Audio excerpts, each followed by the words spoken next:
Hey church, Pastor Charlie here with a new haircut. My daughter just cut my hair, and so kind of feeling like a little bit back into civilization. I just wanted to give you a clear update of how we are proceeding forward, and so I wrote it down to make sure that we communicated clearly. We have obviously been in touch with our county officials and have listened to the governor's video, and we have studied the law, all the executive orders to make sure that we are compliant within those. But let me share with you what we are doing here. So starting now, right now, if we have groups of less than 10 that desire to get together, small groups or ministries such as Blankets of Love, they are allowed to get together. Our men's prayer meeting on Monday morning will start this Monday. We'll be able to get together. As long as they are not strangers, the law is even those 10 people that get together technically are not under compulsion to follow the social distancing guidelines.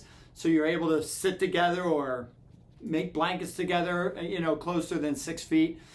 Praying together, obviously, as we pray around a table for groups of less than 10. So Blankets of Love, our Monday morning prayer thing, your different small groups can start to meet back together again.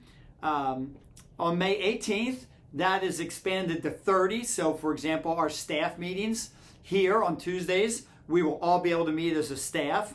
Right now, we're still meeting as a staff, just to 10 or less of us. But on May 18th, if you have a bigger small group that's more than 10 or things like that, then you'll be able to meet together there.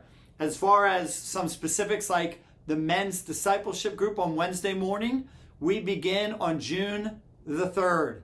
June the 3rd, our Wednesday morning group of usually 20 to 30 men meet together. And so we'll start meeting June the 3rd. That's a Wednesday. Also that Wednesday, we will be beginning our youth ministries. And so the youth ministries will be back in the swing at the building on Main Street, June the 3rd.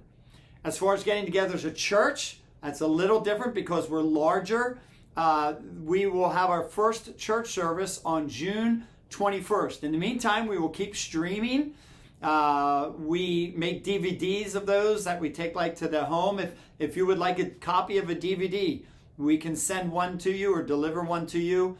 If for some reason, I'm just thinking if for some reason you have a computer, but then you wouldn't be hearing this. So, but if there's any way we can serve you in getting that service to you, please let us know. We'll be sure to do that. So that means for the next 6 weeks, we'll be live streaming the service.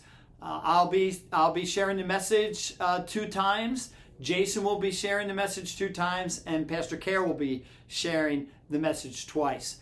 So we'll kind of divide that preaching up for the next 6 weeks until we get back to our person-to-person service, which will be June 21st.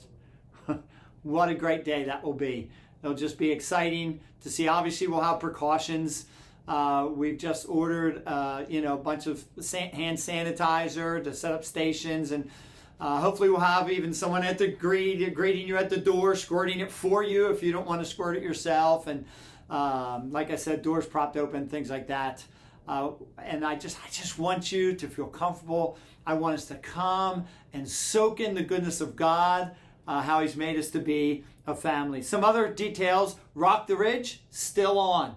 Rock the Ridge is still on. We will not be having any VBS this year. So there'll be no VBS. And that's not just because of the laws later in the summer, just because of the ability to plan and get volunteers and such. So there will be no VBS this year.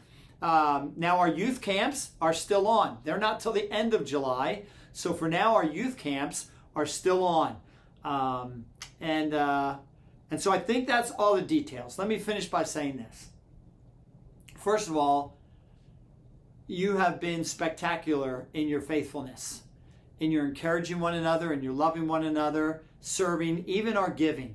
I have to be honest, because we have so many employees and we have so much stuff being done. It's just a lot of money that needs to come in. And you know, for both March and April, our giving has been exactly on target for our needs. And so thank you.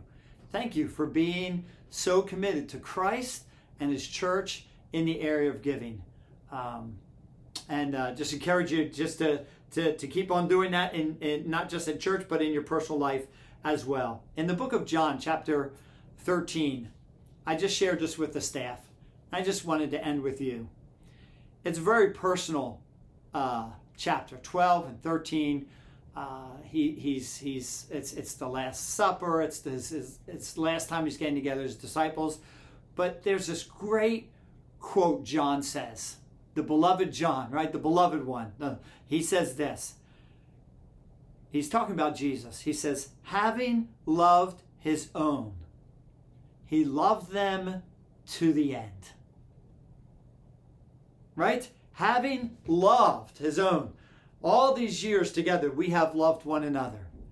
And I'm just encouraged to know that no matter what is going on, we are committed, I am committed to you, to love you to the end, whether that's your end or whether it's my end. And whenever that end comes in the hands of God, we know that we are committed to loving each other. Thank you so much for the privilege of loving and serving you as we reach and equip people for Christ without borders. Thank you.